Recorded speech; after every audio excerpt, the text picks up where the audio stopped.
Chapter 5 સંકર સંખ્યાઓ ભાગ 2. હવે આવે છે સંકર સંખ્યાઓનું બીજગણિત, એટલે કે આજે સંકર સંખ્યાઓ ઉપર બેઝિક ક્રિયાઓ વિશેની માહિતી મેળવવાની છે. તો સૌથી પહેલાં આપણે જોઈએ કે બે સંકર સંખ્યાઓનો સરવાળો.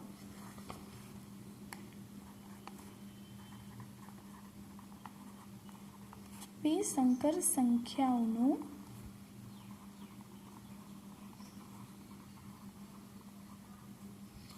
સરવાળો.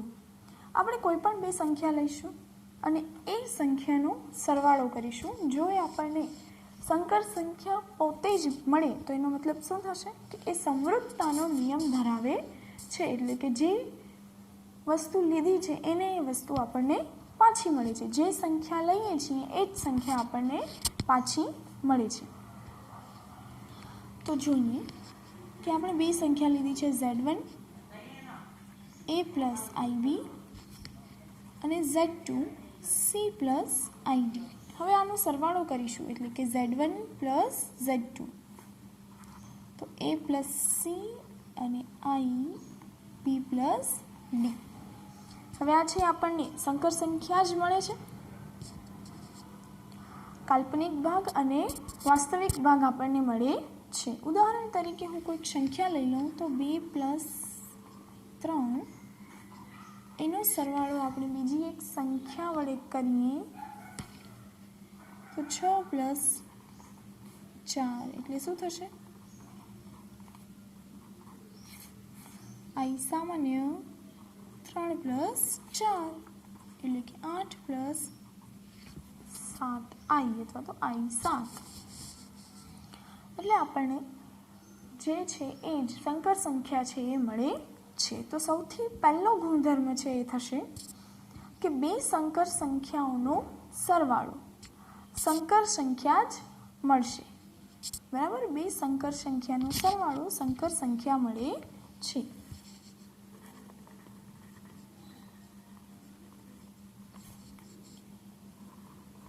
બે સંકર સંખ્યા Z1 અને Z2 નો સરવાળો શું થશે? Z1 plus Z2.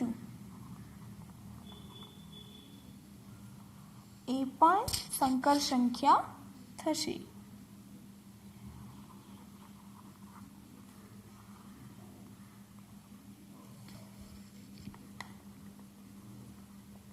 સંકર સંખ્યા જ થશે. બરાબર,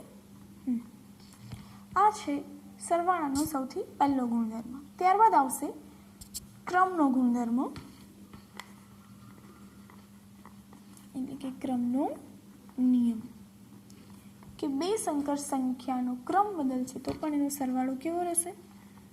Z1 પ્લસ Z2 બરાબર Z2 પ્લસ Z1. હવે આ બધી જ વસ્તુ તમે કોઈ પણ ઉદાહરણ સાથે ચેક કરી શકો છો. તમે કોઈ પણ ઉદાહરણ લઈ શકો છો, જેમ આપણે આ લીધું છે ને ઉદાહરણ, એ રીતે ઉદાહરણ લઈ અને ચેક કરી શકાય છે.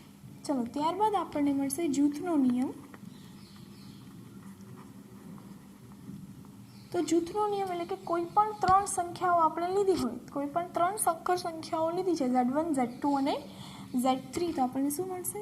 Z1 plus Z2 plus Z3 બરાબર Z1 plus Z2 plus Z3. આ થશે સંકર સંખ્યાના જૂથનો નિયમ. ચલો, ત્યારબાદ આપણે જોઈએ ક્રમનો નિયમ આવી ગયો, જૂથનો નિયમ આવી ગયો. તો હવે આવશે સરવાળા માટેના તટસ્થ ઘટકનું અસ્તિત્વ. સરવાળા માટેના તટસ્થ ઘટકનું અસ્તિત્વ, એટલે કે શૂન્ય સંકર સંખ્યા. તો એક સંકર સંખ્યા તરીકે આપણે શૂન્ય સંકર સંખ્યા લઈશું કે એક શૂન્ય સંકર સંખ્યા અથવા તો એક સંકર સંખ્યા એ કઈ લેશું આપણે? 0 પ્લસ i 0, જેને તમે માત્ર ને માત્ર 0 પણ લખી શકો છો. તો તમને સમજવા માટે આપણે સંકર સંખ્યા લીધી છે. તો હવે એનું કોઈ પણ સંકર સંખ્યા સાથે સરવાળો કરી z સાથે આપણે આમ સરવાળો કરીશું z પ્લસ 0, એટલે આપણને મળશે z પોતે જ. તો જે 0 જે છે એ સંકર સંખ્યા 0ને સરવાળા માટેનો તટસ્થ ઘટક કહે છે. આ વસ્તુ તમે વાસ્તવિક સંખ્યા માટે પણ કરી ચૂક્યા છો કે વાસ્તવિક સંખ્યાની અંદર આપણે 0 એડ કરીએ તો આપણને એ જ વસ્તુ છે એ પાછી મળે છે. હવે આવે છે સરવાળા માટેના વ્યસ્ત ઘટકનું અસ્તિત્વ. સરવાળા માટેના વ્યસ્ત ઘટકનું અસ્તિત્વ એટલે કે આપણી પાસે જે સંકર સંખ્યા છે એ સંકર સંખ્યાની વિરોધી સંખ્યા લેવાની. સરવાળો હોય તો વિરોધી આવે અને ગુણાકાર હોય તો વ્યસ્ત આવે. હવે આ જે ઘટક છે એને તમે વ્યસ્ત ઘટક અથવા વિરોધી ઘટક બંને કહી શકો છો. પણ સરવાળા માટેનો વ્યસ્ત ઘટક એટલે કે ઋણ સંખ્યાઓ અને ગુણાકાર માટેનો વ્યસ્ત ઘટક એટલે કે એની છેદવાળી સંખ્યાઓ. એ તો તમને ખ્યાલ જ છે. તો આપણે એક સંકર સંખ્યા લીધી છે કે સંકર સંખ્યા z a પ્લસ ib નો વિરોધી ઘટક કે વ્યસ્ત ઘટક. તો પહેલાં તો માટે સંકર સંખ્યાને કઈ રીતે દર્શાવીશું? તો માઇનસ z બરાબર minus a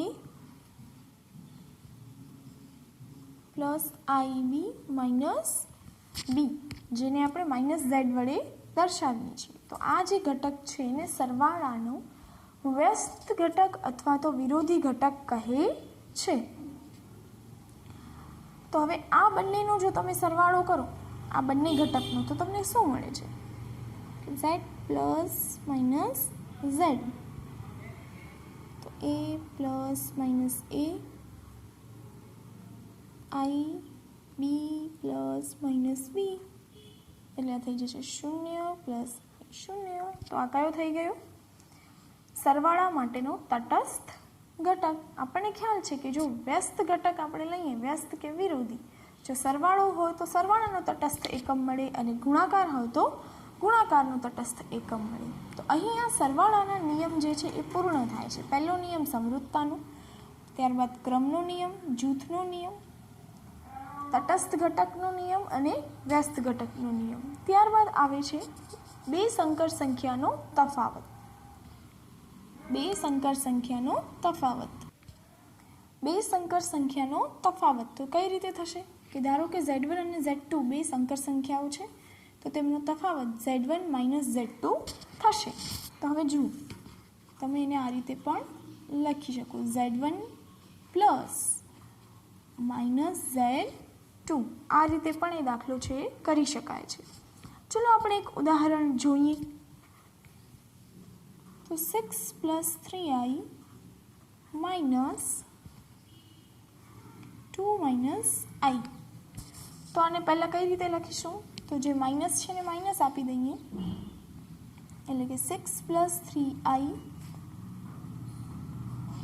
plus minus 2 minus minus plus i, એટલે કે જે પ્લસ છે જે માઇનસ છે એને આપણે માઇનસ કે પ્લસ આપી દઈએ. હવે આપણે કરીએ એમનો સરવાળો. ચલો શું થાય છે? 4 અને ત્યારબાદ આપણને મળશે 4i. હવે આ જ રીતે આપણે ક્રમનો નિયમ ચેક કરી જોઈએ.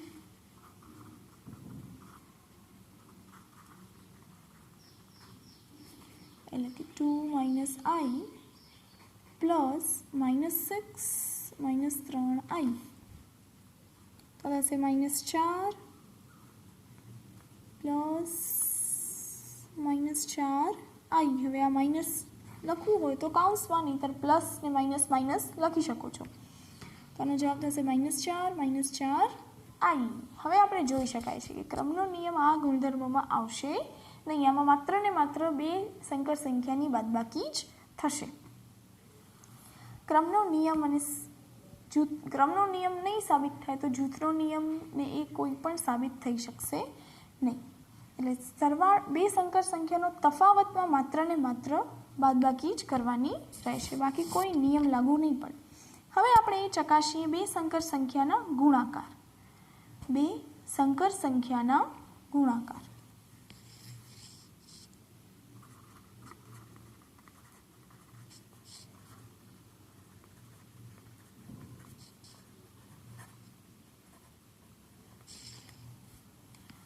તો આપણે આવી જ રીતે ધારી લઈએ કે ધારો કે Z1 અને Z2 બે સંકર સંખ્યાઓ છે અને એ બંનેનો ગુણાકાર કઈ રીતે વ્યાખ્યાયિત થાય છે. તો Z1 Z2 તો એક છે A પ્લસ IB અને બીજું થશે C પ્લસ ID. જે રીતે આપણે નોર્મલી બે કાઉન્ટ્સનો સરવાળો કરીએ છીએ એ જ રીતે ગુણાકાર કરીએ છીએ એ જ રીતે ગુણાકાર કરવાનો છે. એ C. હવે આ શું થશે? IB અને ID એટલે કે I²BD. હવે I² વેલ્યુ આપણે શું લઈએ છીએ? -1 એટલે આ થઈ જશે -BD. અને ત્યારબાદ હવે શું મળશે આપણને? તો પ્લસ I સામાન્ય અને હવે આપણને મળશે AD પ્લસ BC. હવે આ ગુણાકાર જેને ન સમજાણો હોય ફરીથી અહીંયા જોઈ લઈએ. હું વચ્ચેના સ્ટેપ લખું છું. તો આ IC પછી અહીં શું આપણને મળશે? તો I² આ AC અને પછી આપણને મળશે I²BD. તો આ જે I² છે એની જગ્યાએ આપણે -1 લખી શકીએ. તો આપણે એની જગ્યાએ લખીએ છીએ -1 એટલે આ થઈ ગયું AC BD. ત્યારબાદ બીજા કાઉન્સમાં આપણને શું મળશે? BC અને આ બેનું થશે તો IAD. તો બંનેમાં I આવે છે તો જે આપણે શું લીધા છે? સામાન્ય લઈ લીધા છે. તો આ રીતે એને વ્યાખ્યાયિત કરી શકાય છે. હવે આપણે જોઈએ એક ઉદાહરણ તરીકે, એટલે કે પ્રોપર સંખ્યાનું ઉદાહરણ જોઈએ અને ચેક કરીએ કે આપણને સંકર સંખ્યા મળે છે કે નહીં. આના ઉપરથી કહી શકાય કે હા સંકર સંખ્યા મળે જ છે. એક કાલ્પનિક ભાગ છે ને એક વાસ્તવિક ભાગ છે. છતાં પણ એક ઉદાહરણથી કરીએ તો તમને ખ્યાલ આવે. તો ઉદાહરણ તરીકે 2 + I5 અને 3 + I6. ચાલો એટલે આ શું થશે? 6. હવે આ -30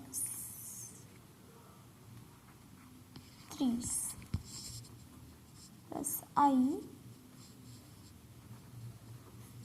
12 પ્લસ 15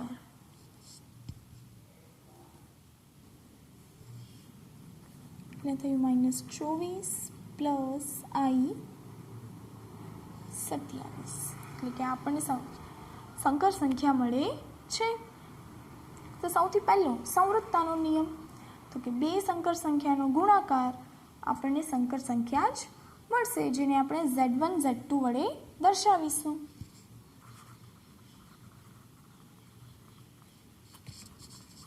બે સંકર સંખ્યાનો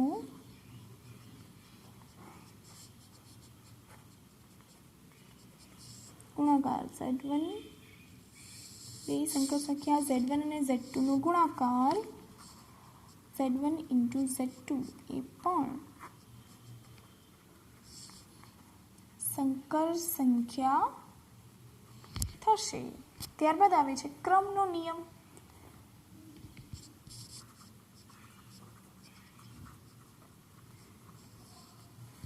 તો જે શું થશે? કોઈ પણ બે સંકર સંખ્યા Z1 ને Z2 માટે Z1 Z2 બરાબર Z2 Z1. ત્યારબાદ જૂથનો નિયમ કે કે કોઈપણ 3 સંકર સંખ્યાઓ Z1, Z2, Z3 માટે Z1, Z2 into Z3 બરાબર Z1 into Z2, Z3. જૂથનો નિયમ છે એટલે આપણે અલગ અલગ જૂથ છે એ બનાવવાના રહેશે. ત્યારબાદ આવે છે ગુણાકાર માટેનું તટસ્થ ઘટકનું અસ્તિત્વ. તો હવે આમાં તટસ્થ ઘટક કયો થાય ગુણાકાર માટેનો? 1. તો એની સંકર સંખ્યા પણ શું થશે? 1 + 0i. હવે 1 + 1i ન લખજો, 1 + 1i નહીં, 1 + 0i, માત્ર ને માત્ર વાસ્તવિક ભાગ જ આપણે લઈશું. ચલો જોઈએ કે એક સંકર સંખ્યા 1 + i0 ને કોઈ પણ સંકર સંખ્યા z માટે z × 1. હવે આપણે આ જે સંકર સંખ્યા છે એને સંકેતમાં 1 વડે દર્શાવીશું. તો z + 1 z × 1 કરતાં આપણને શું મળે છે? z મળે છે. તો આ જે સંકર સંખ્યા 1 છે એને ગુણાકાર માટેનો તટસ્થ ઘટક કહે છે. સંકર સંખ્યા 1 ને ગુણાકાર માટેનો તટસ્થ ઘટક કહે છે. તમને કોઈને પણ ચેક કરવું હોય તો કરી શકો છો.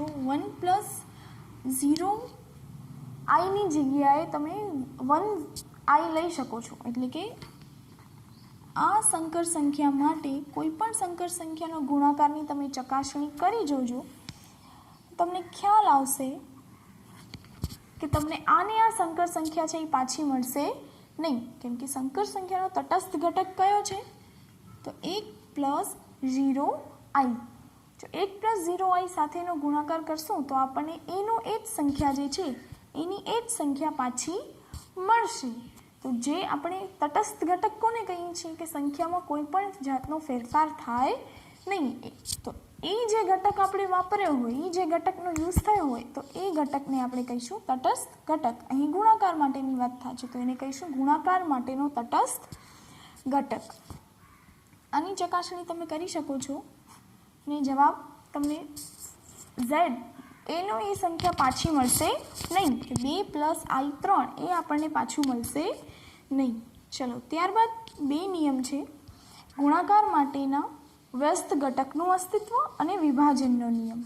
આ બંને નિયમની સમજૂતી આપણે નેક્સ્ટ લેક્ચરમાં જોઈશું. ત્યારબાદ 2 સંકર સંખ્યાનો ભાગાકાર અને ત્યારબાદ આવે છે i વિશેની થોડી માહિતી, iના ઘાતની. ચાલો, થેન્ક યુ.